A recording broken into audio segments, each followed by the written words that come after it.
Good day, good day. It is November the 18th, 2021. It is Thursday.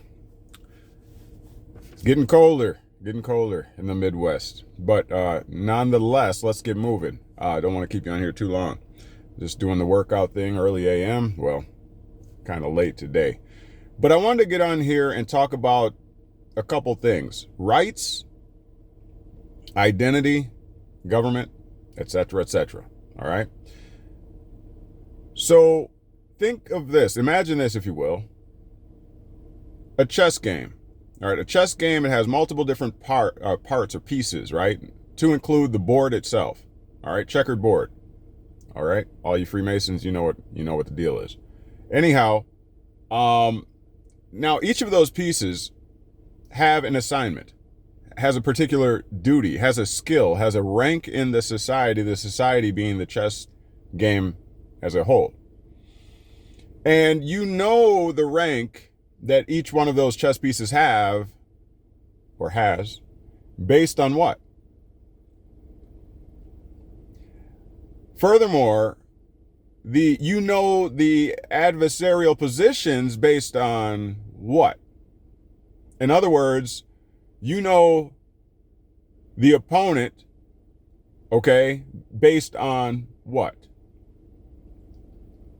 The key, the common denominator, all right, I'll go ahead and answer it for you, is identity. All right, identity in law means sameness or evidence, okay? It's that which one claims to be, all right, and that which one is accused of being. That is, by definition, in law, identity. To put it plainly, it's sameness. And so each one of those pieces have an identity. Okay? I don't know all the names, but I do know the pawn. Okay? I do know the king. I do know the queen. These are identities. And by their identities, you know the moves that they can make. If they do not make the move that is an alignment, with their identity, then the game cannot be played correctly.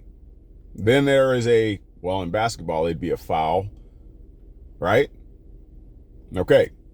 So you're not going to play chess against an opponent who does not recognize how each part is meant to be played. Right? All right. So that's the identity section of this discussion. Because it plays out the same way every day in your life. Now, let's talk about rights. There are both political rights and there are what is known as civil rights. All right, political rights have everything to do with governmental rights. You know, the right to participate in elections, to vote, the right even to hold an office. Okay, those are your political rights. They have everything to do with your allegiance to that government as well, meaning that you know the rights that you have by how you are identified, whether you be a citizen or an alien. Are you picking up what I'm putting down? There is your political rights. Now your civil rights, all right, have everything to do with the rights to property, human rights, but in a particular society and community. All right. In other words, what the state of Wisconsin, what they have on the books as far as social norms and Wisconsin statutes and what have you, all right, may not be synonymous with what Illinois has on their books. They'll be somewhat similar because the overarching federal law is what makes sure that each of the states in the union stays somewhat in alignment, okay, with federal law. So they'll be somewhat similar, but there will be some deviations, all right? So your civil rights have to do with what your state statutes allow and regulate or constitute, as being social norms or social customs in that society. Civil rights are things like, marital rights or permits. All right. What else? Like I said, rights to property. Could be parental rights and how they're recognized. Different things like that. All right. So that's the distinction between political and civil rights. Now, again, though the rights that you have in a particular society are based upon your identity, okay? Based upon your identity. So if you are, let me just say like this, an alien does not possess political rights. They only possess civil rights, all right? Because an alien is, in a way, visiting a particular state, okay? And so while they are visiting, they are known as maybe a resident alien, meaning they have civil rights. Their civil rights are recognized. They can own property and have those type of rights. Okay. They can even get married. Okay. They can have children while they're here. Those are their civil rights. And they have those protections. All right. Under basically international human rights laws, right? That make sure that each state has an allowance for those civil rights. Okay? But they do not have what are known as political rights. They don't have the right to participate necessarily in influencing governments of that state. They don't have those rights. Okay? So there's the difference. And it's all due to how they identify. An alien identifies in accordance with their native states, where they come from, even though they're visiting a foreign state, but they identify as a member of a different society with different customs and social norms. That's the power of identity.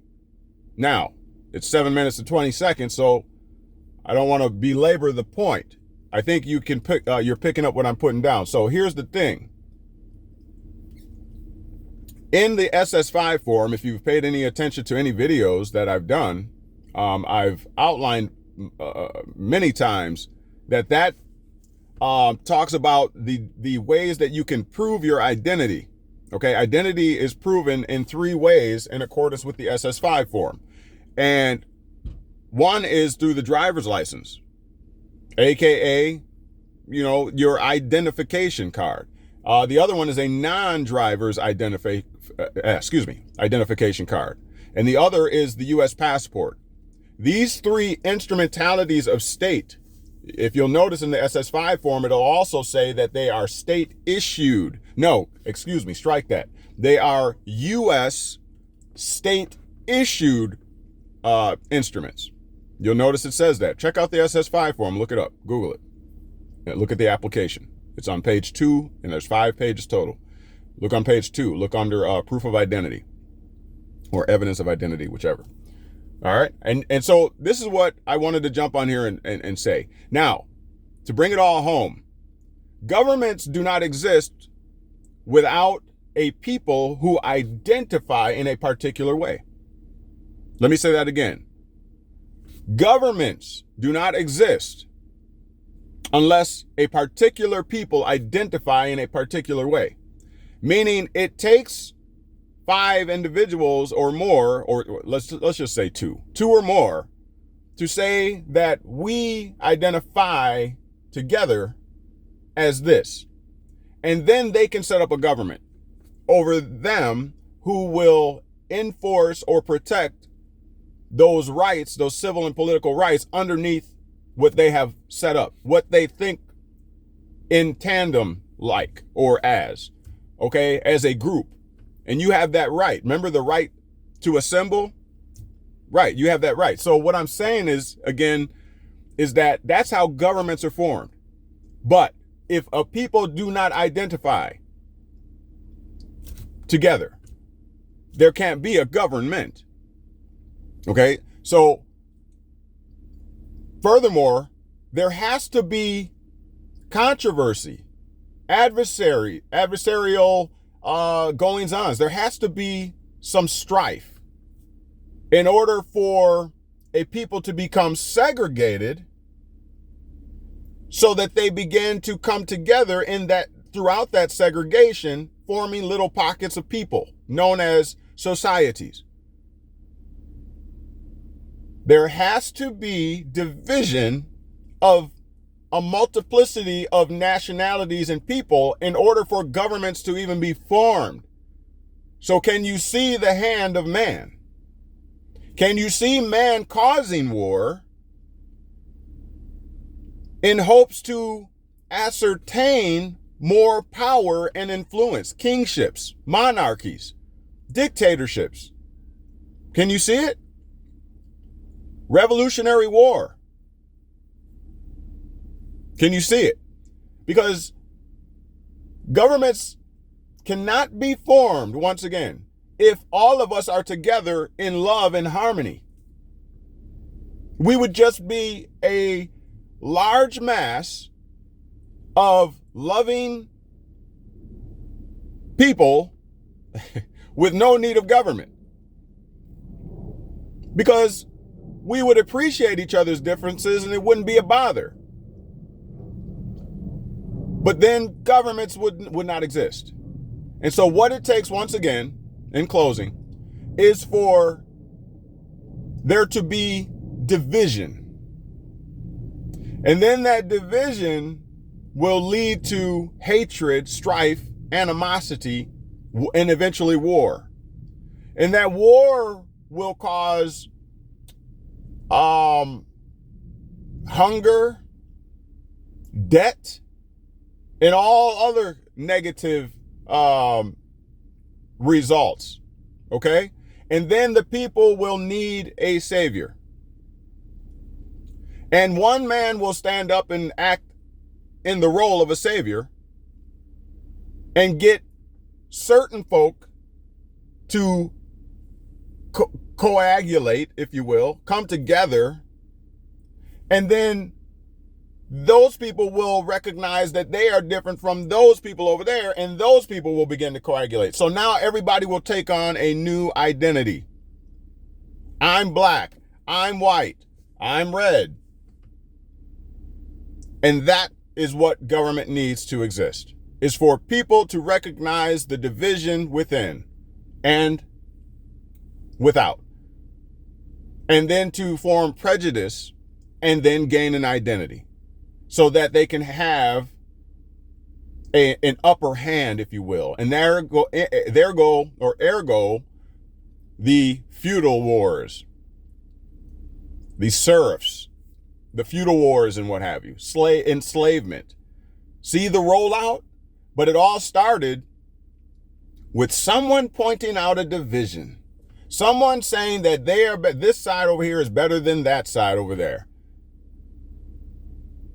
And true to a chess game, when there's identity, then you can isolate the way that someone's supposed to act, move, right? That's the game. So I contend this is the greatest chess game ever. If we would forget about the differences and we stop worrying about trying to create an identity and just realize that we all are all one race, there would not be a need for government. And government simply means to control the mind, to control the head. It's a game of politics, and politics is the science of government. So it's the study of how to control the head or the mind or of a man. That's what it's all about. All right, I got to get out of here. I'm on here 4 minutes longer than I wanted to be. Don't forget to look down in the description for all of the things that we have to offer here. This is the type of hard-hitting information that we always supply here. All right. Look for when I might go live later on tonight, this evening. We'll see if I can shake loose and get some time. All right. But I love you all. Thank you all for your support. Don't forget to hit that like button. Don't forget to give me a thumbs up or a thumbs down, whichever you prefer. All right. But check out that we got some things that we would greatly appreciate if you would support in. We have the new t-shirts and everything like that with sayings on them and all that. So take a look down below. All right. And again, Think these things through. All right. And now you've been made free. What are you going to do with it?